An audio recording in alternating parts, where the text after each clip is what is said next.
You can't tell by the tone of my voice I'm ill at the moment, and watching Mike Tyson versus Jake Paul last night hasn't made it any better. I think everyone was excited to see Mike Tyson get back in the ring, and I think everyone was living a bit of a dreamland when they were saying that Mike Tyson was going to knock Jake Paul out. However, I want to get into the ring walks now, so let's start off with Jake Paul's. So Jake Paul's ring walk was definitely an interesting one. He came out on some badass looking lowrider, and his outfit costs $1 million.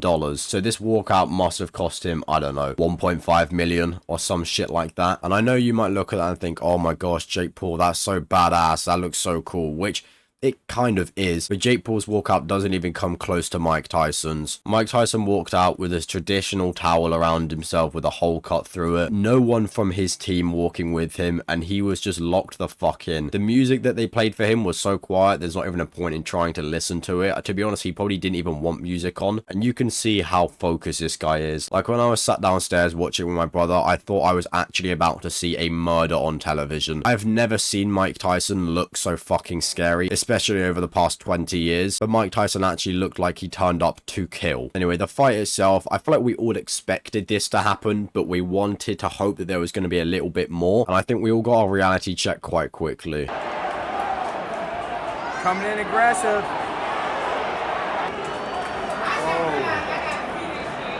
Oh, here we go.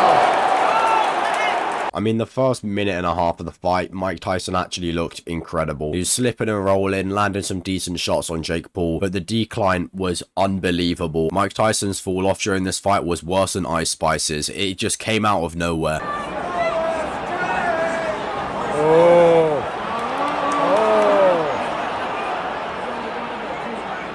Jake had him right there.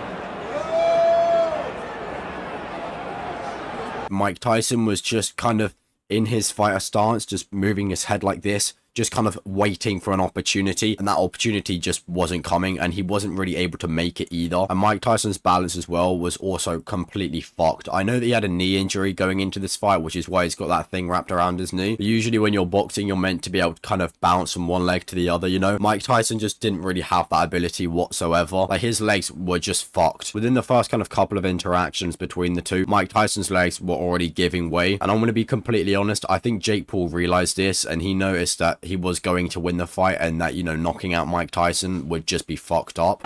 What do we got here? We got problem child in Tyson.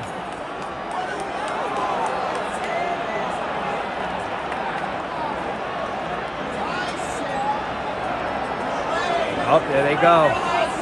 30 seconds left in the round. It really makes me wonder whether he was actually sparring or not for this fight, because if you train any sort of martial arts, you would know that training and fighting are two very different things. You know, you can look like a fucking demon on the pads and on the bag, but as soon as there's someone in front of you and they're in their fighter position, trying to hit them is all of a sudden quite difficult, and those combos that you practiced are just useless. And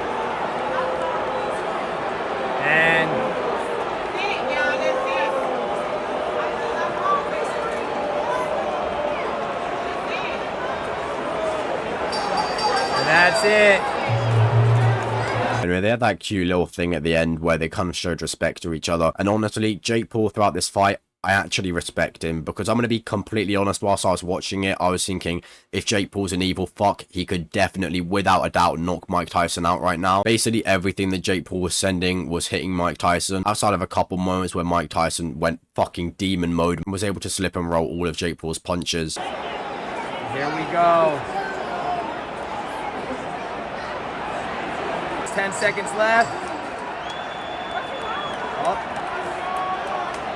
Clock's ticking down. First round. But towards the end of that fight, Jake Paul had the massive upper hand, and I think he realized that, you know what, if I'm going to beat Mike Tyson, I don't want to knock him out. It's just so unbelievably disrespectful. I'd rather just win by points, and that is exactly what happened. Now, I will be honest, Jake Paul actually had some super impressive scorecards. He almost had a perfect fight. So there was 80 to 72, 79 to 73, 79 to 73. And the maximum amount of points Jake Paul could have gone for that fight was 240, and he got 238. So honestly, almost a perfect fight against Mike Tyson, no matter what age, is still fairly impressive. And honestly, if Mike Tyson was just 20 years years younger, he would have literally murdered Jake Paul. Like, he would have fucking flatlined him. Mike Tyson's last fight was in 2005, and even though it wasn't a great fight, he literally lost it. That version of Mike was still significantly stronger than the one that came out today, and it really does show how much of a factor age had on this fight. And I think it reassures a lot of people as well as to the fact that it's not embarrassing that he lost whatsoever. At the end of the day, he's a 58-year-old man, and he went out there to challenge himself, and he fucking smoked the competition. If he was fighting any other 58-year-old man,